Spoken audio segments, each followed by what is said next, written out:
TV5 Monde, le journal. Votre soirée. Coup de cœur, coup de gueule, retrouvez le meilleur d'On n'est pas couché. Un double point de vue sur l'info avec les journaux de TV5 Monde et de la RTS. Après 8 ans d'absence, Texas fête son grand retour sur la scène de Taratata. Tous les styles sont sur TV5 Monde.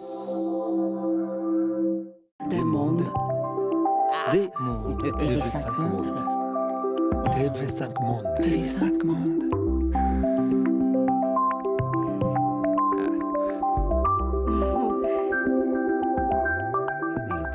Un monde. Un monde. Un monde.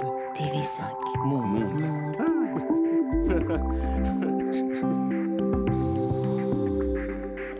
TV5 Mon monde.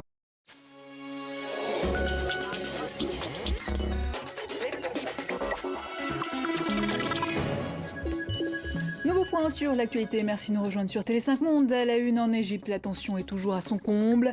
Alors que 250 partisans des frères musulmans sont poursuivis pour meurtre et terrorisme, l'avenir de la confrérie est à l'étude, de quoi raviver un peu plus la colère des pro-Morsi. Feu vert en Équateur pour un forage pétrolier dans le parc Yasuni, classé au patrimoine de l'UNESCO.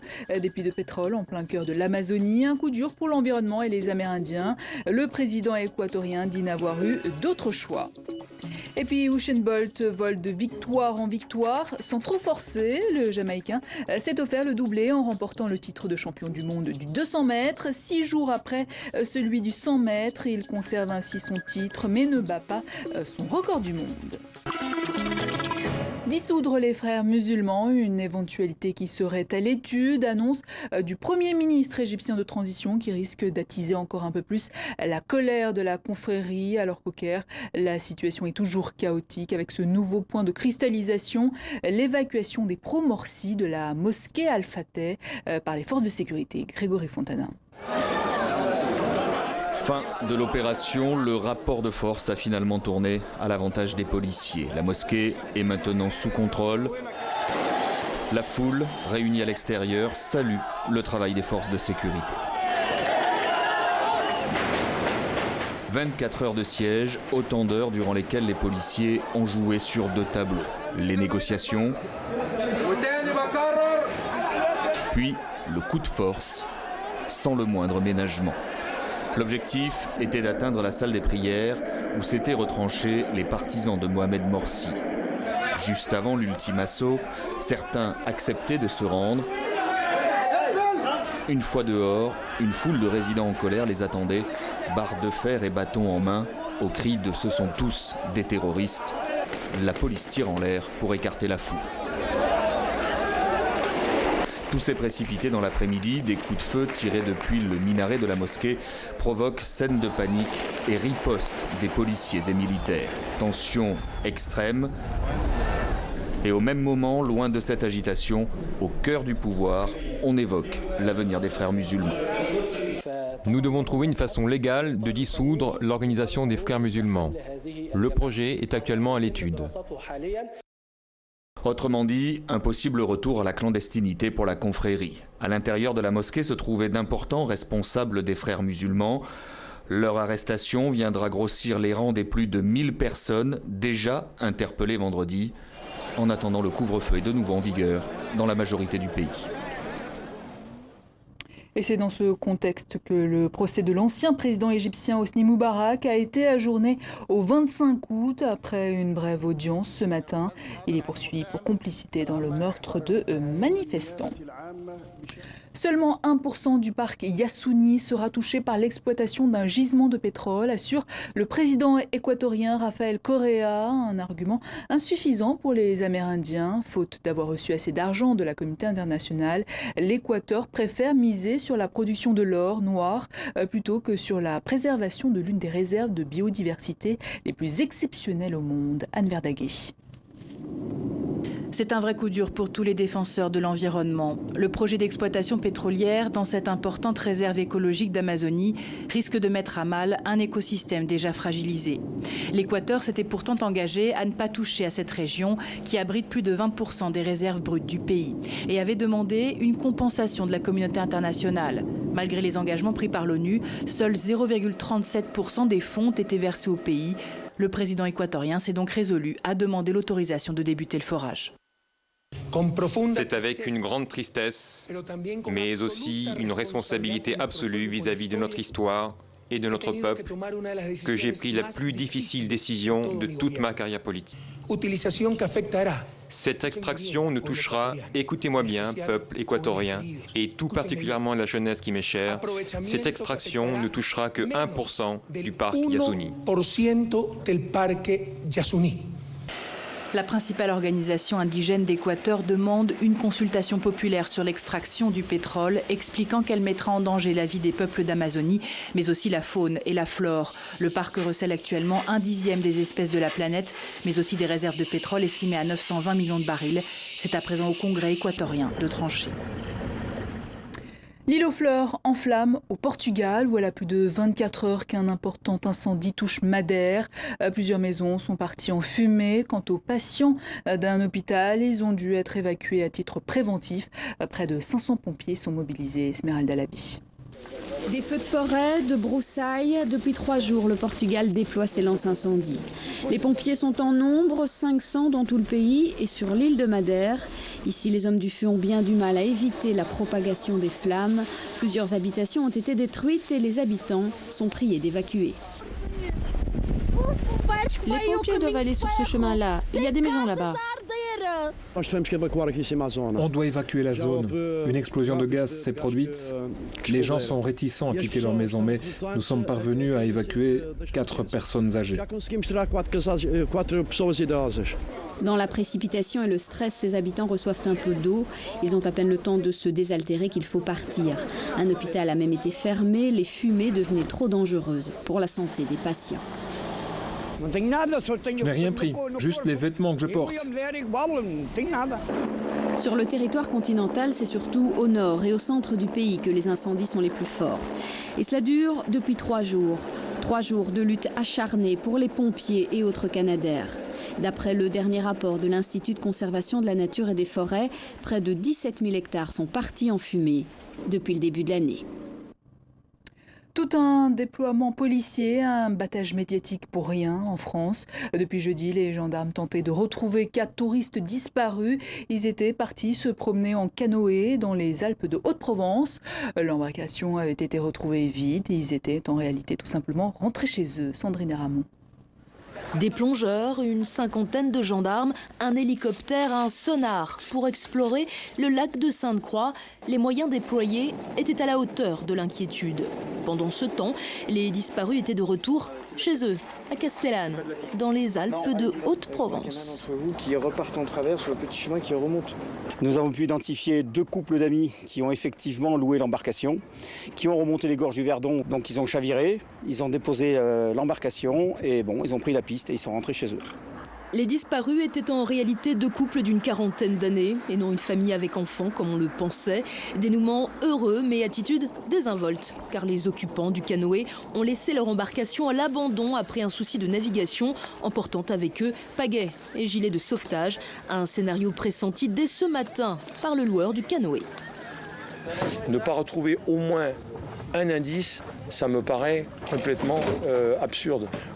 Pour moi, il n'y a pas... ces gens-là ont été, on va dire, n'ont pas été très délicats. Hein, ils ont trouvé un autre moyen pour rentrer du canyon après s'être renversés. Mais pour moi, objectivement, il n'est pas possible qu'ils soient actuellement au fond de l'eau dans le canyon. Et les recherches auraient pu continuer longtemps car ce ne sont pas les disparus qui se sont signalés, mais l'une de leurs amies qui a prévenu les gendarmes. Les 2 couples qui ne seront pas inquiétés par la justice ont exprimé des regrets qui n'effaceront pas l'ardoise salée des recherches. Les ovnis vus dans le ciel du Nevada n'étaient en fait que des avions espions, une déception sans doute pour certains amateurs d'objets volants, mais une chose est sûre, la célèbre zone 51 existe bel et bien. C'est un rapport tout droit sorti des tiroirs de la CIA qui le dit. La confirmation de l'existence des extraterrestres n'est donc pas pour maintenant. Philippe Antoine. Au cœur du Nevada et du désert de Mojave, voici la fameuse zone 51, celle qui a tant fait fantasmer les amateurs d'histoires extraordinaires et qui a permis l'essor d'un tourisme et d'un commerce centré sur les extraterrestres. Nous n'avons pas la chance d'avoir des plages ou des montagnes qui font venir les touristes, mais nous avons le crash d'un ovni. Selon le rapport de 400 pages dévoilé par la CIA, la zone 51 n'était rien d'autre qu'une base ultra secrète destinée au test du fameux avion U-2, créé pour pouvoir espionner l'Union soviétique. Il ne voulait pas que les soviétiques soient au courant de son existence, il voulait donc un endroit à l'abri de tout regard indiscret. Et même le personnel qui travaillait sur cette base devait entretenir le secret. Ma femme ne savait pas où nous étions, elle nous croyait à l'étranger. Mais dès les premiers vols d'entraînement des U-2 en juillet 1955, les signalements d'objets volants non identifiés se multiplient. Il faut dire qu'à l'époque, les avions commerciaux volaient à une altitude de 3000 à 6000 mètres. Les U-2, eux, pouvaient aller jusqu'à 20 000 mètres et personne n'imaginait que des vols habités étaient possibles à une telle altitude. En début de soirée, lorsque le soleil se reflétait sur les ailes des U-2, cela donnait l'impression d'un objet enflammé. Dans le rapport de la CIA, pas la moindre trace d'un extraterrestre ni d'engins spatiaux venus d'ailleurs qui se seraient écrasés sur Terre. Oui, mais et s'ils ne s'étaient tout simplement pas écrasés sur Terre ? Une visite guidée d'un quartier par ses habitants eux-mêmes, ça vous tente ? Eh bien, ça se passe à New York. Ce nouveau genre de tourisme séduit de plus en plus. Jeune branché, c'est Jeffrey qui fait le guide pour nous dans le quartier de Williamsburg. Reportage Malo de la Rue. Are you Jeffrey? Yeah. Hi, I'm George. Nice. My wife Evelyn. Découvrir New York autrement.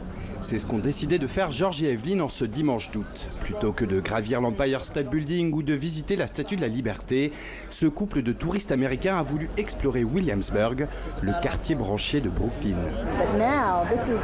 C'est un endroit tendance aujourd'hui et c'est très enrichissant de le découvrir. Pour les guider, Jeffrey, 25 ans. Natif de Brooklyn, il connaît son quartier comme sa poche. Je voulais vous montrer cette œuvre de street art, signée par un artiste surnommé iRobot. Voilà l'usine de chocolat des frères Mast. Et ici, Brooklyn comptait environ 48 brasseries. Histoire du graffiti, culture de la bière, embourgeoisement du quartier. Le couple découvre Williamsburg et sa population, les hipsters, les jeunes branchés. Jeffrey en fait partie, un plus pour des touristes avides d'authenticité. Ils vivent une expérience au cœur du quartier, avec quelqu'un qui fait partie de la communauté et qui a adopté le mode de vie d'ici. Plutôt que de l'observer à distance, ils participent activement au tour.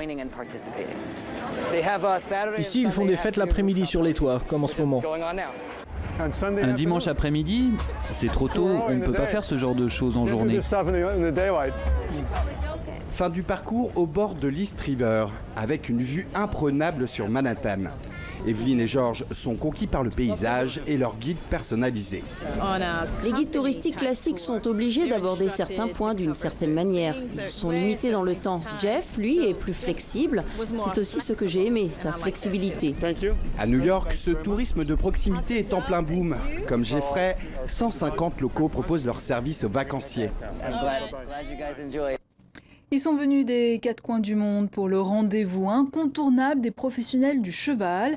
Le coup d'envoi des ventes aux enchères de Yearling à Deauville a été donné.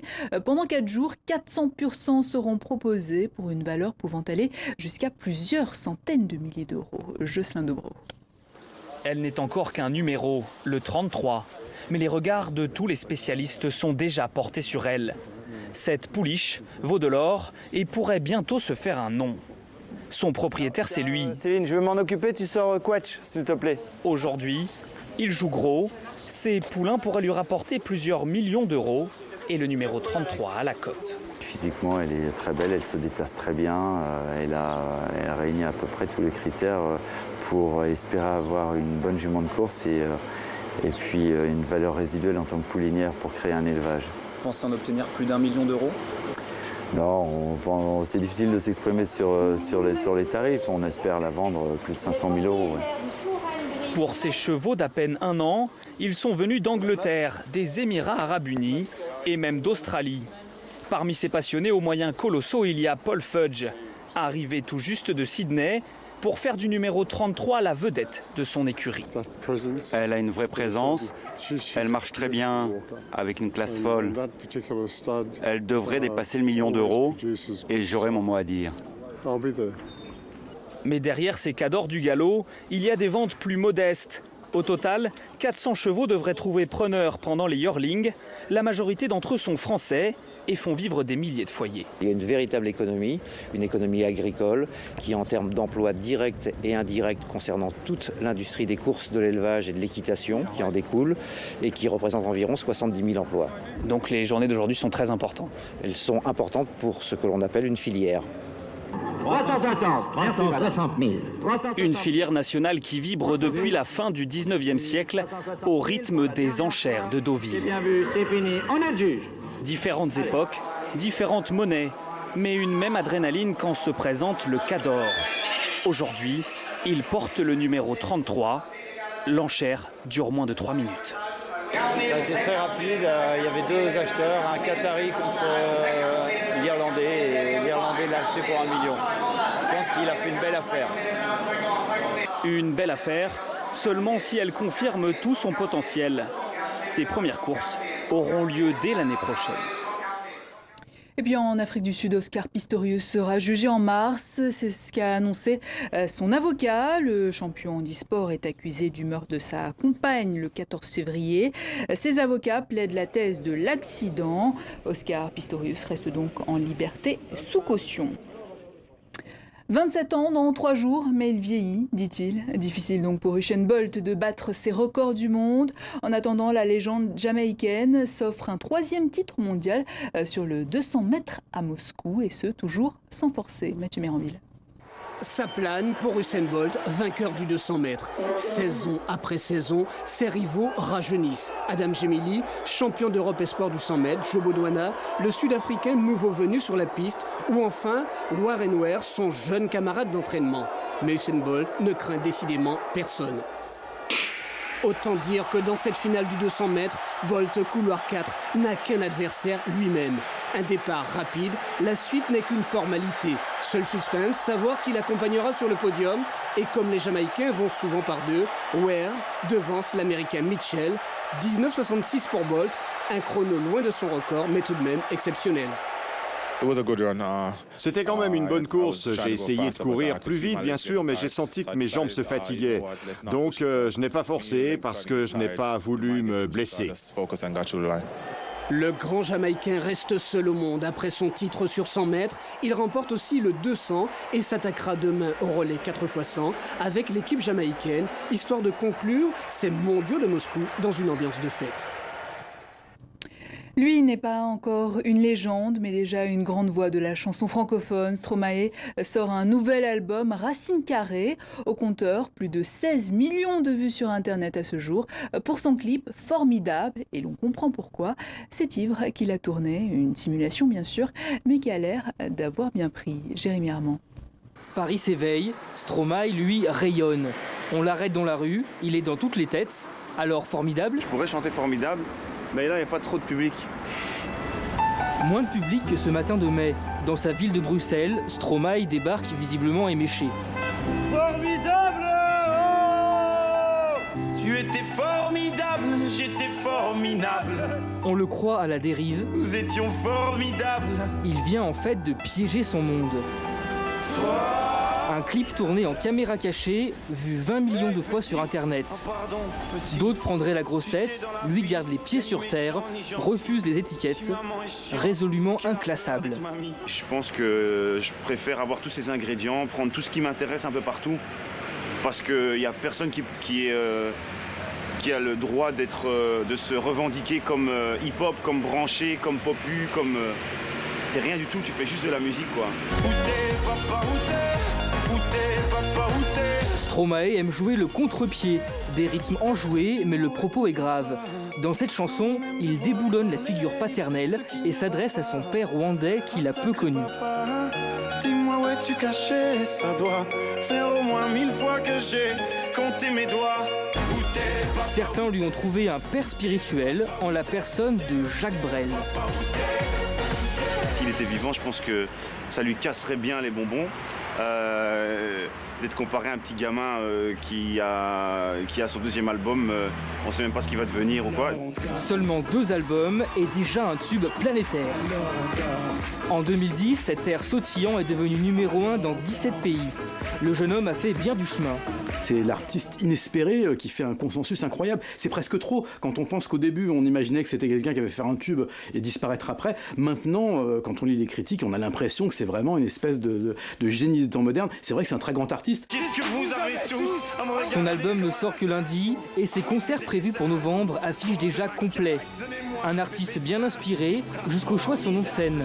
Stromae, en verlan, ça veut dire maestro, tout simplement. À la fin de ce journal, merci à vous de votre attention. L'info continue sur tv5monde.com.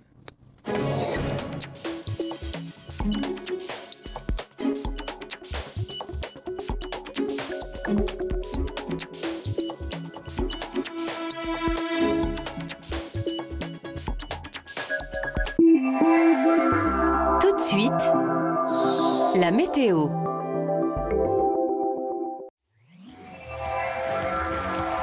Pendant ces vacances, suivez les plus belles nuits de Laurent Ruquier. On va mieux comprendre tout de suite avec la bande-annonce. Coup de gueule, coup de cœur, fou rire, revivez le meilleur de On n'est pas couché. Voici les 2 hyènes qui vont maintenant parler.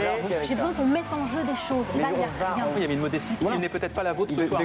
Arrêtez-vous là. J'ai mauvaise réputation. Vous êtes une mangeuse d'hommes alors? Je suis totalement narcissique et je l'assume. Il y a tout ce qu'il faut. On n'est pas couché avec Laurent Ruquier ce soir sur TV5 Monde.